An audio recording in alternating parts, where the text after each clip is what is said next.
Hi hello ಎಲ್ಲ ಹೇಗಿದ್ದೀರಾ? Welcome back to ನೇತ್ರ MJ ವ್ಲಾಗ್ಸ್. ನಾನು ನಿಮ್ಮ ನೇತ್ರ MJ. ಸೊ ಇವತ್ತಿನ ವ್ಲಾಗ್ನ ನಾನು ಬೆಳಗ್ಗೆ 6:30 ಸ್ಟಾರ್ಟ್ ಮಾಡ್ತಾ ಇದ್ದೀನಿ. ಏನಿಷ್ಟು ಬೆಳಗ್ಗೆ ಅಂದರೆ ಇವತ್ತು ನಾವು ಮೈಸೂರಿಗೆ ಹೋಗ್ತಾ ಇದ್ದೀವಿ. ನೈಟ್ ಪ್ಲ್ಯಾನ್, ಬೆಳಗ್ಗೆ ಜೂಟು. ಸೊ ಅಕ್ಕ ಮನೆಗೆ ಹೋಗ್ತಾ ಇದ್ದೀವಿ. ಆ್ಯಂಡ್ ಮಕ್ಕಳು ಕೂಡ ಎದ್ದು ರೆಡಿ ಆಗಿಬಿಟ್ಟಿದ್ದಾರೆ. ಇನ್ನು ಬ್ರೇಕ್ಫಾಸ್ಟ್ ಮಾಡಿಕೊಂಡು ಸೀದಾ ಮೈಸೂರಿಗೆ ಹೋಗೋದೇನೆ. ಜಸ್ಟು 2 ದಿವಸಕ್ಕೆ ಅಷ್ಟೇ ಹೋಗ್ತಾ ಇರೋದು. ಇವತ್ತು ಫ್ರೈಡೇ, ನಾಳೆ ಸ್ಯಾಟರ್ಡೇ ನೈಟ್, ನಾಳೆ ನೈಟ್ ರಿಟರ್ನ್ ಬಂದ್ಬಿಡೋಣ ಅಂತ ಅಂದ್ಬಿಟ್ಟು ಹೋಗಿ ಸ್ವಲ್ಪ ಮಕ್ಕಳಿಗೆ ಎಂಜಾಯ್ ಮಾಡಿಸ್ಕೊಂಬರೋಣ ಅಂತ. ಕ್ರಿಸ್ಮಸ್ ಹಾಲಿಡೇಸ್ಗೂ ಎಲ್ಲೂ ಹೋಗಿರಲಿಲ್ಲ. ಜಸ್ಟ್ ಮಂತ್ರಾಲಯಕ್ಕೆ ಹೋಗಿ ಬಂದಿದ್ವಿ ಅಷ್ಟೇ. ಇನ್ನು ನ್ಯೂ ಇಯರ್ ಕೂಡ ಎಲ್ಲೂ ಹೋಗಿರಲಿಲ್ಲ. ಸ್ವಲ್ಪ ಹಾಗೆ ಬ್ಯುಸಿ ಆಗಿದ್ವಿ, ಹಾಗಾಗಿ ಎಲ್ಲೂ ಹೋಗಿರಲಿಲ್ಲ. ಸೊ ಇವತ್ತು 2 ದಿನ ಫ್ರೀ ಇರೋದ್ರಿಂದ ಸ್ವಲ್ಪ ಸುಮ್ಮನೆ ಹೋಗಿ ಬರೋಣ ಅಂತ ಹೊರಟಿದ್ದೀವಿ. ಹಾಗೆ ಇವತ್ತು ಗೌಡ್ಗೆರೆ ದೇವಸ್ಥಾನಕ್ಕೆ ಹೋಗಬೇಕು. ಚನ್ನಪಟ್ಟಣ ಹತ್ರ ಇರೋಂಥ ಗೌಡ್ಗೆರೆ ದೇವಸ್ಥಾನಕ್ಕೆ. ಅಂದರೆ ಅದೊಂದು ರುಟೀನ್ ಮಾಡ್ಕೊಂಡಿದ್ದೀನಿ. ಅಂದರೆ 1 ವರ್ಷದೊಳಗಡೆ ದೇವಸ್ಥಾನಕ್ಕೆ ಹೋದರೆ, ಮೈಸೂರು ಕಡೆಗೆ ಹೋದರೆ ಎವ್ರಿ ಟೈಮ್ ದೇವಸ್ಥಾನಕ್ಕೆ ಹೋಗಿ ವಿಸಿಟ್ ಮಾಡಿಕೊಂಡು ದರ್ಶನ ಮಾಡ್ಕೊಂಡು ಹೋಗೋಣ ಅಂತ. ಸೊ ಹಾಗೆ ಹೋಗಿ ದರ್ಶನ ಮಾಡಿಕೊಂಡು ಆಮೇಲೆ ಹೋಗೋದು. ಟೈಮ್ 7 ಗಂಟೆ ಆಯ್ತು. ಯಾಕೆ ನಾವು ಇಷ್ಟು ಬೆಳಗ್ಗೆ ಬಿಡ್ತೀವಿ ಅಂದರೆ ಆ್ಯಕ್ಚುಲಿ ಇನ್ನೂ ಬೇಗ ಬಿಡಬೇಕಿತ್ತು, ಬಟ್ ಸ್ವಲ್ಪ ಎದ್ದಿದ್ದು ಲೇಟ್ ಆಯಿತು ಚಳಿಗೆ. ಹಾಗೆ ಲೇಟ್ ಆಯಿತು 1 ಅವರ್. ಏನಕ್ಕೆ ಅಂದರೆ ಟ್ರಾಫಿಕ್ಸ್, ಈ ಬೆಂಗಳೂರು ಟ್ರಾಫಿಕ್ಸ್ ಗೊತ್ತಲ್ವಾ, ಅದು ವೀಕ್ ಡೇ ಬೇರೆ, ವೀಕೆಂಡ್ ಬೇರೆ. ಸೊ ಎಲ್ಲ ಹೋಗ್ತಾ ಇರ್ತಾರೆ ಅಲ್ಲಿ ಇಲ್ಲಿಗೆ. ಸೊ ಟ್ರಾಫಿಕ್ ಜಾಸ್ತಿ ಆಗಿಬಿಡುತ್ತೆ. ಹಾಗಾಗಿ ಸ್ವಲ್ಪ ಬೇಗ ಬಿಟ್ಬಿಡ್ತೀವಿ. ನಾವು ಯೂಶ್ವಲಿ 5 o'clockಗೆಲ್ಲ ಬಿಟ್ಬಿಡ್ತೀರಿ, ಬಟ್ ಚಳಿ ಜಾಸ್ತಿ, ಇವಾಗ ಎದ್ದೊಳಕ್ಕೆ ಮೂಡ್ ಬರೋಲ್ಲ. ಹಾಗೆ ಸ್ವಲ್ಪ ಲೇಟ್ ಆಯಿತು. ಇಲ್ಲಾಂದರೆ 6 ಗಂಟೆಗೆಲ್ಲ ಹೊರಡ್ಬಿಡ್ತಾ ಇದ್ವಿ.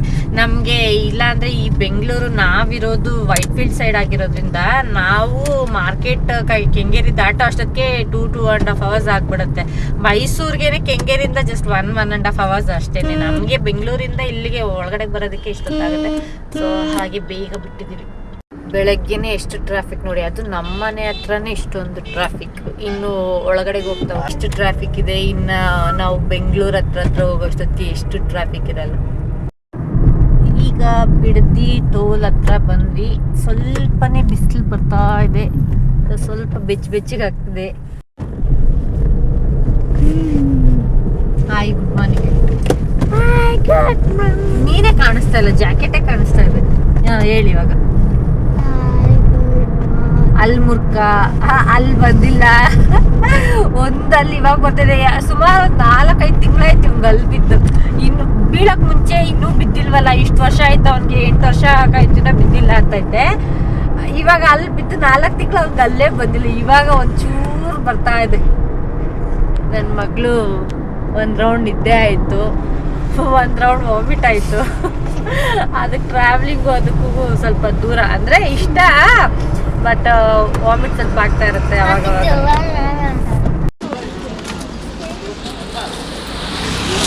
ಹೋಗ್ತಾ ಟೈಮ್ ಆಗಿತ್ತು, ಬ್ರೇಕ್ಫಾಸ್ಟ್ ಮಾಡಬೇಕು ಅಂತ ಅಂದ್ಬಿಟ್ಟು ಬಿಡದಿ ಹತ್ರ ಬಂದ್ವಿ. ನನ್ನ ಹಸ್ಬೆಂಡ್ ಇಲ್ಲೇ ತಿನ್ನೋಣ, ತಟ್ಟೆ ಇಡ್ಲಿ ಚೆನ್ನಾಗಿರುತ್ತೆ ಅಂತ ಅಂದ್ಬಿಟ್ಟು. ನಾವು ತುಂಬ ವರ್ಷದಿಂದೇ ನಾವು ಬಿಡದಿಯಲ್ಲಿ ಇಡ್ಲಿ ತಿಂದಿದ್ದು, ಬಟ್ ಸುಮಾರು ವರ್ಷ ಆಗಿತ್ತಲ್ವ. ಸೊ ಹಾಗೆ ಇಲ್ಲೂ ಒಂದ್ಸಲ ಟೇಸ್ಟ್ ಮಾಡೋಣ ಅಂತ. ಇದೊಂದು ಚಿಕ್ಕ ಹೋಟೆಲ್ ಆದ್ರೂ ತುಂಬ ಜನ ಇದ್ರು, ತುಂಬ ಕಾರ್ಸ್ ಎಲ್ಲ ಸ್ಟಾಪ್ ಆಗಿತ್ತು ಹೈವೇಲೇ ಇರೋದ್ರಿಂದ. ಸರಿ ನಾವು ಒಂದ್ಸಲ ಟೇಸ್ಟ್ ಮಾಡೋಣ ಇಲ್ಲೇ ಅಂತ ಅಂದ್ಬಿಟ್ಟು ಇಲ್ಲಿಗೆ ಬಂದ್ವಿ. ಏನು ಸಾಫ್ಟ್ ಆಗಿದೆ ಅಲ್ಲ, ನಾನು ಟೇಸ್ಟ್ ಮಾಡಿ. ಇನ್ನು ಬಿಡ್ದಿಗೆ ಬಂದಮೇಲೆ ತಟ್ಟೆ ಇಡ್ಲಿನ ತೊಗೊಳ್ಳೇಬೇಕು ಅಂತ ಅಂದ್ಬಿಟ್ಟು, ಫೇಮಸ್ ಅಲ್ವಾ. ಸೊ ಹಾಗೆ ತಟ್ಟೆ ಇಡ್ಲಿ ತೊಗೊಂಡ್ವಿ. ಸೀರಿಯಸ್ಲಿ ಸಿಕ್ಕಾಪಟ್ಟೆ ಚೆನ್ನಾಗಿತ್ತು, ಸಾಫ್ಟಾಗಿತ್ತು. ಮೋಸ್ಟ್ಲಿ ಸೋಡಾ ಜಾಸ್ತಿ ಹಾಕಿದ್ರು ಏನೋ ಅಂತ ಗೊತ್ತಿಲ್ಲ, ಬಟ್ ತಿನ್ನಬೇಕಾದ್ರೆ ಅಂತೂ ಸಿಕ್ಕಾಪಟ್ಟೆ ಸಾಫ್ಟಾಗಿತ್ತು. ಬಟ್ ತಿಂದಾದ್ಮೇಲೆ ಸ್ವಲ್ಪ ದೂರ ಹೋದ್ಮೇಲೆ ಸೋಡಾ ಹಾಕಿದಾಗ ಬಾಯಾರಿಕೆ ಎಲ್ಲ ಜಾಸ್ತಿ ಆಗುತ್ತಲ್ವ. ಸೊ ಆ ಥರದ್ದು ಫೀಲ್ ಕೊಡ್ತಾಯಿತ್ತು, ಬಟ್ ಟೇಸ್ಟ್ ಮಾತ್ರ ತುಂಬಾ ಚೆನ್ನಾಗಿತ್ತು. ಇನ್ನು ಇಡ್ಲಿ, ವಡೆ ಹಾಗೆ ರೈಸ್ ಬಾತನ್ನು ತೊಗೊಂಡ್ವಿ. ನಮ್ಗೆ ಇಷ್ಟ ಆಗಿದ್ದು ಬರೀ ಇಡ್ಲಿ ಮಾತ್ರ, ಇಡ್ಲಿ ಹಾಗೆ ವಡೆ. ಬ್ರೇಕ್ಫಾಸ್ಟ್ ಬಿಡ್ದಿ ತಟ್ಟೆ ಇಡ್ಲಿನೇ ತಿಂದ್ವಿ. ಎಷ್ಟು ಸಾಫ್ಟ್ ಇತ್ತು ಗೊತ್ತಾ, ಸಖತ್ತಾಗಿತ್ತು. ಖಾರವಾಗಿತ್ತು ಚಟ್ನಿ, ಹಾಗೆ ವಡಾನು ಚೆನ್ನಾಗಿತ್ತು. But rice bath lemon rice ಅದು ಲೆಮನ್ ರೈಸ್ ಅಲ್ಲ, ಅದು ಹುಣಸೆ ಹಣ್ಣು ರೈಸು. ಆ್ಯಕ್ಚುಲಿ ಲೆಮನ್ ಬಂದು ಹುಣಸೆ ಹಣ್ಣು ಟ್ಯಾಮರಿಂಡ್ ಹಾಕಿದ್ದಾರೆ. ಅದು ಚಿತ್ರಾನ್ನ ಏನು ಅಷ್ಟು ಚೆನ್ನಾಗಿಲ್ಲ, ಹುಳಿ ಹುಳಿ ಜಾಸ್ತಿ ಇತ್ತು. ಹಾಗೆ ಪಲಾವು ಏನು ಅಷ್ಟು ಚೆನ್ನಾಗಿರಲಿಲ್ಲ. ಬಟ್ ಇಡ್ಲಿ ವಡೆ ಅಂತೂ ಸೂಪರ್ ಆಗಿತ್ತು. ಆ್ಯಕ್ಚುಲಿ ನಿನ್ನೆ ಒಂದು ಕಡೆ ಇಡ್ಲಿ ತಿಂದಿದ್ವಿ ನಾವು, ಕಲ್ಲಿದ್ದಾಗಿತ್ತು. ಡಿಪ್ ವಡೆ ತೊಗೊಂಡಿದ್ವಿ, ಬಟ್ ಅಷ್ಟು ಚೆನ್ನಾಗೇ ಇರಲಿಲ್ಲ. ಈವನ್ ನಾವು ಹೋಗಿ ಅಲ್ಲಿ ಇನ್ಫಾರ್ಮ್ ಕೂಡ ಮಾಡ್ತೀವಿ ವಡೆ ಇಂಪ್ರೂವ್ ಆಗಬೇಕಂತ, ಹೊಸ ಹೋಟೆಲ್ ನಮ್ಮ ಮನೆ ಹತ್ರನೇ.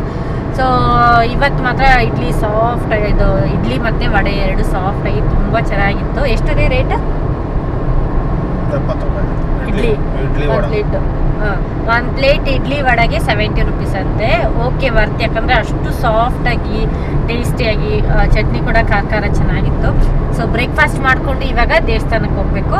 ದೇವಸ್ಥಾನಕ್ಕೆ ಹೋಗಿ ಅಲ್ಲಿಂದ ಅಕ್ಕ ಮನೆಗೆ ಹೋಗ್ತೀವಿ ಇವತ್ತು. ನನಗೆ ಎಲ್ಲಾದರೂ ಹೋಗಬೇಕಾದ್ರೆ ಡೈರೆಕ್ಟಾಗಿ ನಾವು ಅಂದ್ಕೊಂಡಿರೋ ಪ್ಲೇಸ್ಗೆ ಹೋಗೋದಕ್ಕಿಂತ ಪ್ರತಿಯೊಂದು ಸೆಕೆಂಡ್ ಕೂಡ ಎಂಜಾಯ್ ಮಾಡ್ಕೊಂಡು ಹೋಗಬೇಕು. ಅಂದರೆ ನಮಗೆ ಏನೇನು ಪ್ಲೇಸ್ ಇದೆ ಅಲ್ಲೆಲ್ಲ ಯಾವ್ಯಾವ ಹೊಸ ಪ್ಲೇಸ್ ಸಿಗುತ್ತೆ ಅದಾಗಲಿ ಅಥವಾ ಯಾವುದಾದ್ರೂ ದೇವಸ್ಥಾನಗಳಾಗಲಿ ಸಿಕ್ಕಿದ್ರೆ ಆನ್ ದ ವೇ ಹೋಗ್ತಾ ಒಂದು 10 ನಿಮಿಷ ಎಕ್ಸ್ಟ್ರಾ ಟೈಮ್ ತೊಗೊಂಡ್ರು ಪರವಾಗಿಲ್ಲ, ಪ್ರತಿಯೊಂದನ್ನು ಎಕ್ಸ್ಪ್ಲೋರ್ ಮಾಡ್ತಾ ಹೋಗಬೇಕು. ಕೆಲವೊಬ್ರು ಹೇಗೆ ಅಂತಂದರೆ ಈ ಡೆಸ್ಟಿನೇಷನ್ ಅಂದರೆ ಮನೆ ಬಿಟ್ಟು ನೆಕ್ಸ್ಟ್ ಅವ್ರು ಯಾವ ಡೆಸ್ಟಿನೇಷನ್ ಇರುತ್ತೆ ಅಲ್ಲಿಗೆ ಹೋಗಬೇಕು, ಸೆಂಟ್ರಲ್ ಎಲ್ಲೂ ಸ್ಟಾಪ್ ಕೊಡಲ್ಲ. ನನಗೆ ಆ ಥರದ್ದಾಗ್ಬಿಟ್ರೆ ಸಿಕ್ಕಾಪಟ್ಟೆ ಬೋರ್ ಆಗಿಬಿಡುತ್ತೆ. ನಂಗೆ ಟ್ರಾವೆಲಿಂಗೇ ಇಷ್ಟ ಆಗಲ್ಲ ಆ ಥರದ್ದಾದರೆ.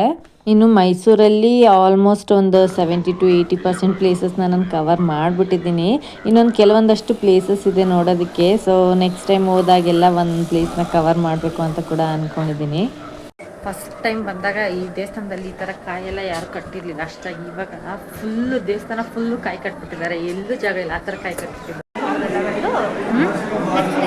ಹಾಗೆ ಇವತ್ತು ಫ್ರೈಡೇ ಆಗಿರೋದಕ್ಕೆ ದೇವಸ್ಥಾನದಲ್ಲಿ ತುಂಬಾ ಜನ ಇದ್ದರು. ಇನ್ನು ನಾನು ಈ ಹಸುನ ನೋಡಿಬಿಟ್ಟು ರಿಯಲ್ ಅಂತ ಅಂದ್ಕೊಂಡ್ಬಿಟ್ಟೆ, ಬಟ್ ಇಲ್ಲ, ಅದು ಜಸ್ಟ್ ಸ್ಟ್ಯಾಚ್ಯೂ. ಬಸವನ ಬೇರೆ ಕಡೆ ಕಟ್ಟಾಕಿದ್ದಾರೆ.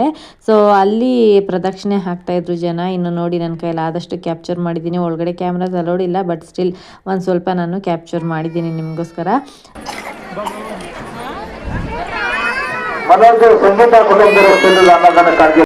ಇನ್ನು ಈ ದೇವಸ್ಥಾನಕ್ಕೆ ಬಂದರೆ ತುಂಬಾ ಒಳ್ಳೆಯದಾಗುತ್ತೆ ಅಂತ ಅಂದ್ಬಿಟ್ಟು ಹರಕೆ ಕಟ್ಟೋದೆಲ್ಲ ಮಾಡ್ತಾರೆ. 9 ವಾರ ಕಾಯಿ ಕಟ್ಟೋದು, ಹಾಗೆ ಉಪ್ಪಿಂದು ಪೂಜೆ ಮಾಡಿಸೋದು, ಹೋಮಗಳು ಮಾಡಿಸೋದು, ಅದೆಲ್ಲ ತುಂಬ ಮಾಡ್ತಾರೆ. ನಾನು ಕೆಲವೊಂದಷ್ಟು ವೀಡಿಯೋಸ್ಗಳಲ್ಲಿ ನೋಡಿದ್ದೀನಿ, ಬಟ್ ನಾನು ಆ ಥರದ್ದೆಲ್ಲ ಏನೂ ಇಲ್ಲ, ಕಾಯಿ ಕಟ್ಟೋದೆಲ್ಲ ನಾನು ಏನು ಅಂದ್ಕೊಂಡಿಲ್ಲ. ಬಟ್ ಸುಮ್ಮನೆ ಈ ಥರ ಮೈಸೂರು ಕಡೆಗೆ ಹೋದಾಗ ಆನ್ ದ ವೇ ಹೋಗ್ತಾ ಒಂದು ಸಲ ದರ್ಶನ ಮಾಡ್ಕೊಂಡು ಹೋಗೋದ್ರಿಂದ ಮನ್ಸಿಗೆ ಒಂಥರ ಸಮಾಧಾನ ಸಿಗುತ್ತೆ.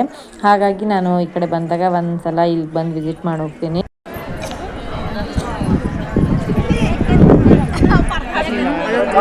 ನಾವು ದೇವಸ್ಥಾನದೊಳಗೆ ಹೋಗಿ ಬಂದ್ರೂ ಎಷ್ಟೊಂದು ಜನ ಬರ್ತಿದ್ದಾರೆ. ಇವತ್ತು ಫ್ರೈಡೇ, ಎಷ್ಟು ಜನ ಮುಗಿಸ್ಕೊಂಡು ಇವಾಗ ಬಂದ್ವಿ. ಚೆನ್ನಾಗಾಯ್ತು ದರ್ಶನ. ಸ್ವಲ್ಪ ಜನ ಜಾಸ್ತಿ ಇದ್ರು, ಅಂದರೆ ಅಂಥ ಜನ ಅಂತಲ್ಲ, ಒಂದು 20 minutes ಟೈಮ್ ತಗೊಳ್ತು ದರ್ಶನಕ್ಕೆ. ಸೊ ದರ್ಶನ ಮಾಡಿಕೊಂಡು ಹೊರಟ್ವಿ. ಇವಾಗ ನಾವು ಮದ್ದೂರು ಹತ್ರ ಇದ್ದೀವಿ. ಸೊ ಬ್ರೇಕ್ಫಾಸ್ಟ್ ಎಲ್ಲ ಅಲ್ಲೇ ಆಯ್ತಲ್ವ, ಇನ್ನೇನಿದ್ರು ಹೋಗೋದಷ್ಟೇ. ಇವತ್ತು ಯಾವುದಾದ್ರೂ ಪ್ಲೇಸ್ ಹೋಗಬೇಕು ಅಂತ ಅಂದ್ಕೊಂಡಿದ್ದೀವಿ. ನೋಡೋಣ, ಸ್ವಲ್ಪ ಹೋಗಿ ರೆಸ್ಟ್ ಎಲ್ಲ ಮಾಡಿ ಆಮೇಲೆ ಇದು ಮಾಡೋಣ. ನಮ್ಮ ಅಕ್ಕ ಅಂತೂ ಸುಮಾರು ದಿವಸದಿಂದ ಕರಿತಾನೆ ಇದ್ಲು, ಬಾ ಬಾ ಬಾ, ಸುಮಾರು ದಿನ ಆಯಿತು ನೀನು ಬಂದು ಬಾ ಅಂತ. ಹೋಗೇ ಇರಲಿಲ್ಲ. ಹಾಗೆ ಇವಾಗ ಹೋಗೋಣ ಅಂತ. ಇವತ್ತು ಮಕ್ಳಿಗೆ ರಜಾ ಬೇರೆ ಹಾಕ್ಸ್ಬಿಟ್ಟಿದ್ದೀನಿ. ಸೊ ಇವತ್ತು ರಜೆ ಹಾಕ್ಸಿ, ಇನ್ನೇನಂದರೆ ಮಕ್ಕಳಿಗೆ ಈ ಸೈಕಲ್ ಟೆಸ್ಟು, ಕ್ಲಾಸ್ ಟೆಸ್ಟು, ಆಮೇಲೆ ಇದು FA ಟೆಸ್ಟ್ಗಳು ಮತ್ತು ಮೇನ್ ಎಕ್ಸಾಮ್ಸು ಎಲ್ಲ ಬರುತ್ತಲ್ವ. ಸೊ ಹಾಗಾಗಿ ಎಲ್ಲೂ ಹೋಗೋಕ್ಕಾಗಲ್ಲ ಇನ್ನು ಸಮ್ಮರ್ ಹಾಲಿಡೇಸ್ ಬರೋವರೆಗೂ. ಹಾಗೆ ಇವಾಗ ಈ ಪ್ರೆಸೆಂಟ್ ನಾಳೆ ಫ್ಯಾನ್ಸಿ ಡ್ರೆಸ್ ಕಾಂಪಿಟೇಷನ್ ಇತ್ತು ನನ್ನ ಮಗಗೆ. ಅವ್ನಿಗೆ ಇಂಟ್ರೆಸ್ಟ್ ಇಲ್ಲ ಹೋಗೋದಕ್ಕೆ. ಸೊ ಹಾಗಾಗಿ ನಾನು ಫೋರ್ಸ್ ಮಾಡಲಿಲ್ಲ. ಇಂಟ್ರೆಸ್ಟ್ ಇಲ್ಲ ಅಂದಾಗ ಫೋರ್ಸ್ ಮಾಡಬಾರ್ದು. ಆಮೇಲೆ ಅಲ್ಲಿ ಹೋಗ್ಬಿಟ್ಟು ಸುಮ್ಮನೆ ಮಾಡಿದೆಲ್ಲ ಎಫರ್ಟ್ಸ್ ವೇಸ್ಟ್ ಆಗೋದಕ್ಕಿಂತ ಬೇಡ ಅಂತ ಅಂದ್ಬಿಟ್ಟು ಇವತ್ತು ಹೋಗಿರೋದು. ಇವತ್ತು ನೋಡಿ ಎಷ್ಟು ಆರಾಮಾಗಿ ಕೂತಿದ್ದಾನೆ, ಹೆಂಗೆ ಕೂತಿದ್ದಾನೆ, ಸೀಟ್ ಬೆಲ್ಟ್ ಹಾಕ್ಕೊಂಡು ಕುತ್ಕೊಂಡಿದ್ದಾನೆ. ಸೊ ರಜಾ ಹಾಕ್ಸಿ ಇವತ್ತು ಕರ್ಕೊಂಡು ಹೋಗ್ತಾ ಇದ್ದೀವಿ.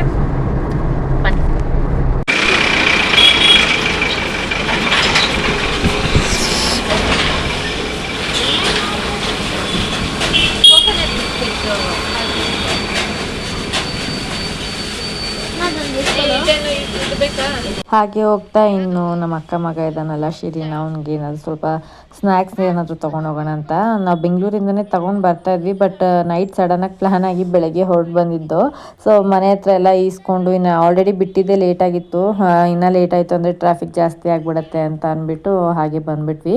ಟೈಮ್ ಇವಾಗ ಸುಮಾರು ಒಂದು 11 ಗಂಟೆ ಆಗಿರ್ಬೋದು. ಇವಾಗಂತೂ ಸಿಕ್ಕಾಪಟ್ಟೆ ಚಳಿ ಇಲ್ಲಿ ಮೈಸೂರಲ್ಲಿ, ಹಾಗೆ ಗಾಳಿ ಕೂಡ ಅಷ್ಟೇ ಸಿಕ್ಕಾಪಟ್ಟೆ ಬೀಸ್ತಾ ಇತ್ತು.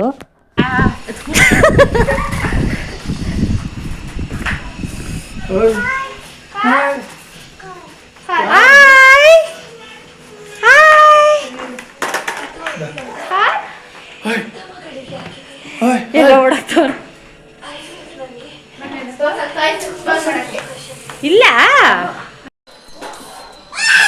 ಇವಾಗ ಬಂದ್ವಿ. ನನ್ನ ಫೇವ್ರೆಟ್ ಪ್ಲಮ್ ಕೇಕ್ ತಂದಿಟ್ಟಿದ್ದಾಳೆ, ತಿಂತಾ ಇದೀವಿ. ಡಿಸ್ಕಷನ್ ಏನಂದ್ರೆ ಎಲ್ಲಿಗೆ ಹೋಗೋದು ಅಂತ. ನನಗೆ ಮಾದೇಶ್ವರನ ಬೆಟ್ಟಕ್ಕೆ ಒಂದ್ಸಲನೂ ಹೋಗಿಲ್ಲ.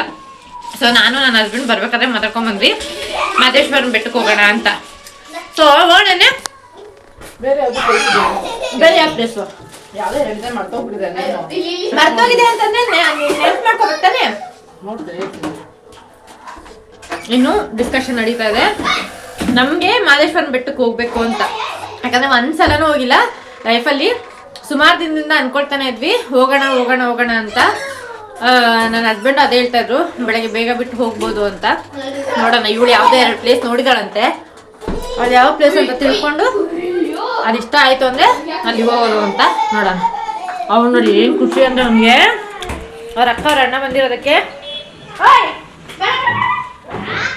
ಶಿರೀನ್ ಶಿರೀನ್ ಆಟಾಡ್ತಾ ಇದ್ದಾನೆ. ನಗು ಈ ಕಡೆ ಬಂದಿದ್ದ ಅಷ್ಟೇ ನಗೀತದ.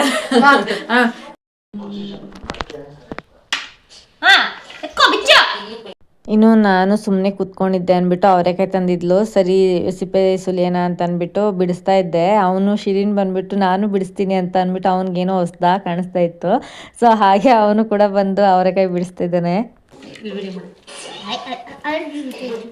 ಮನೆಗೆ ಬಂದೆ, ಏನು ಕೆಲಸ ಕೊಡ್ತಾ ಇಲ್ಲ, ಅಂಗಡಿಗೆ ಹೋಗಿದ್ದಾಳೆ. ಅದಕ್ಕೆ ಸುಮ್ಮನೆ ಕಾಳು ಕಾಣಿಸ್ತು ಬಿಡ್ಸೋಣ ಅಂತ ಅಂದ್ಬಿಟ್ಟು ಇಟ್ಕೊಂಡಿದ್ದೀನಿ.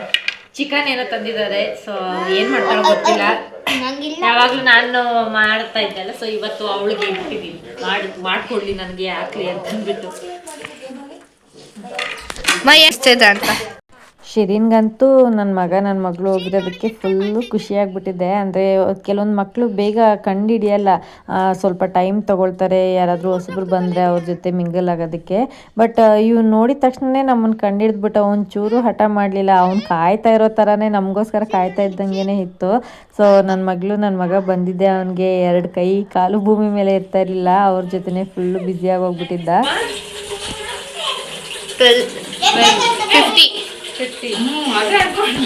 ಇವತ್ತು ಮಧ್ಯಾಹ್ನ ಊಟಕ್ಕೆ ಚಿಕನ್ ಏನ್ ಮಾಡ್ತಿದ್ಯಾ? ಚಿಕನ್ ಕರಿ ಮಾಡ್ತಾ ಇದ್ದಾಳೆ. ಅವಳಿಗೆ ಗೊತ್ತಿಲ್ಲ ಏನ್ ಮಾಡ್ತಾ ಇದ್ದಾಳೆ ಅಂತ. ಹಾಗೆ ಇಲ್ಲಿ ಕೂರ್ಗ್ ಸ್ಪೆಷಲ್ ಕಡುಂಬುಟ್ ಮಾಡೋದಕ್ಕೆ ಎಲ್ಲ ರೆಡಿ ಮಾಡ್ಕೊಂಡಿದ್ದಾಳೆ. ಸೊ ಅದನ್ನ ಇವಾಗ ಹಬೆಲಿ ಇಟ್ಬಿಟ್ಟು ಬೇಯಿಸ್ಬೇಕು. ಅಲ್ಲಿ ಅವರಿಬ್ರು ತಕ ತಕ ಅಂತ ಕುಣಿತಾ ಇದ್ದಾರೆ. ಶಿರೀನ್ಗಂತೂ ಕೈ ಕಾಲೆಲ್ಲ ಎಕ್ಸ್ಟ್ರಾ ಬಂದ್ಬಿಟ್ಟಿದೆ.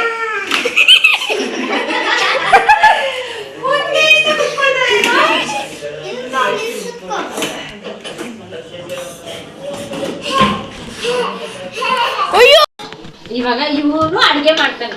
ಇಲ್ಲಿ ಇವಳು ನಮ್ಮೂರ್ ಸ್ಪೆಷಲ್ ಅಂದ್ರೆ ಕೂರ್ಗ್ ಸ್ಪೆಷಲ್. ಆ ಕೂರ್ಗ್ ಸ್ಪೆಷಲ್ ಇವ್ರ ಕೂರ್ಗ್.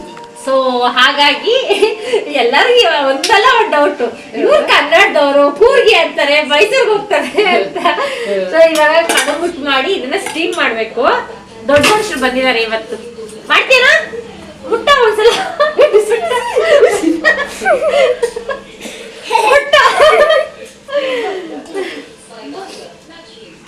ಮುಟ್ಟನಾ? ಹಾ, ಉಂಡೆ ಮಾಡಿ ಹಿಂಗೆ ಉಂಡೆ ಉಂಡೆ ತಿನ್ನದ. ಬಿಸಿ ಇಟ್ಬಿಟ್ಟ ಹೊಟ್ಟೆ ಹಚ್ಕೊಂಡವನೆ.